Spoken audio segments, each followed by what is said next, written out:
wabarakatuh. Nah, di sini saya sudah berkesempatan untuk mewawancarai Dr. Ayu Harisya. Jadi dok, akan ada 3 pertanyaan yang akan saya tanyakan seputar perjalanan menjadi seorang dokter. Nah, yang pertama, boleh gak sih dok diceritakan secara singkat awal mula perjalanan hingga menjadi seorang dokter? Kalau diceritain mah panjang kali lebar kali tinggi ya. Ceritanya mungkin singkat aja, kalau diceritain full nanti sampai subuh. Oh iya. Nah, jadi dulu itu cita-cita saya tuh sebetulnya bukan jadi dokter. Dulu tuh pengen kerja kantoran yang rapi gitu. Tapi begitu SMA kok kan kalau dulu SMA kan pelajaran IPA tuh yang paling bagus nilai aku, hafalannya yang paling bagus, yang matematikanya, yang ngitung-ngitungnya kok nggak bisa. Sedangkan kalau dikejar kantoran tuh kan akuntansi, harus ngitung. Ternyata ya udahlah, apa ya kira-kira, ya udah akhirnya masuk dokter. Itu pun juga drama semua kan. Dulu saya tuh lulusan di Unair negeri. Masya Allah tabarakallah, sampai orang tua itu gimana caranya, ada 3 tahap kan. Awal-awal tuh rapot ya, jalur rapot nggak keterima, kedua jalur tulis nggak keterima, yang terakhir jalur mandiri baru tuh tante keterima, aku keterima gitu. Jadi ya perjalanannya panjang kali lebar kali tinggi tuh, singkat ceritanya sih gitu.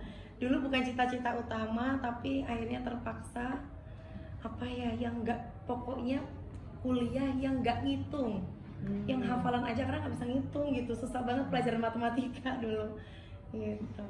Wah, perjalanan yang panjang dan pastinya penuh perjuangan kali ya dok? Iyalah, perjuangan. Oh iya dok, selama masa studi apakah ada tantangan atau hambatan yang dokter hadapi? Dan gimana sih cara dokter menanganinya hingga bisa survive menjadi seorang dokter? Oh banyak, banyak. Yang paling diingat itu kalau dulu ya, teman-teman seangkatan aku SMA pada main, nongkrong, kok enak ya, liburan gitu tiap hari sama teman-temannya, kesana kesini. Tapi kok aku nggak bisa gitu, aku harus belajar terus di rumah, pagi, siang, sore, malam. Bener-bener hari ini udah selesai ujian, 2 hari lagi udah harus ujian lagi. Itu sih yang lihat teman-teman kok pada santai, menikmati masa ininya, sedangkan kita nggak bisa, boro-boro menikmati.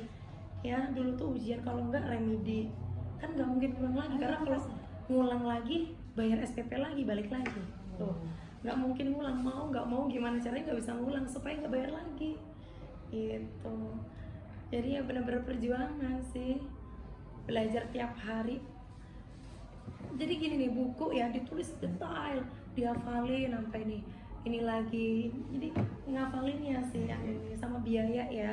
Jadi kalau dulu tuh bener-bener biaya karena nggak murah. Mungkin sebagian orang yang terlahir dari orang kaya ini mungkin biaya nomor kesekian. Tapi kalau bagi saya dulu karena orang tua bukan orang dari yang kaya, ya cukup, tapi ya cukup saja lah gitu. Dulu kita ke sekolah kedokteran tuh kayak Masya Allah gitu, gimana gitu, ya itu. Jadi saya berjuang, orang tua saya juga berjuang gitu. Singkat ceritanya. Pertanyaan terakhir dok, mungkin dari dokter ada saran atau motivasi yang ingin dokter sampaikan untuk para calon dokter yang masih dalam masa studinya? Motivasinya bersyukur. Karena kalau misalkan satu bersyukur, pasti nanti kamu mau jatuh, mau mau ujian, ingat lagi syukur. Seluruh Indonesia mau dapetin posisi kamu sekarang, rebutan. Ya kan, nggak semua orang bisa berkesempatan untuk masuk ke FK. Posisi kamu yang sekarang tuh pasti direbutin sama banyak anak muda yang pengen jadi dokter, ya kan?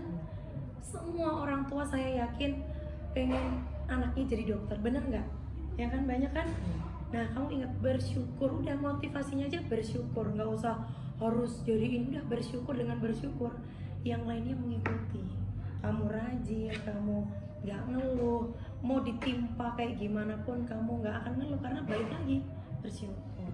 Itu tadi dok 3 pertanyaan yang udah dokter jawab. Wah, Masya Allah sekali. Perjalanan dan kisah dokter sungguh menginspirasi. Ya, singkat ya. Terima kasih dokter sekali lagi. Sama-sama sukses buat kamu ospeknya. Terus semangat. Ingat, balik lagi bersyukur ada di posisi sekarang. Gitu, semangat ya. Semoga sukses. Terima kasih. Wassalamualaikum warahmatullahi wabarakatuh. Waalaikumsalam warahmatullahi wabarakatuh.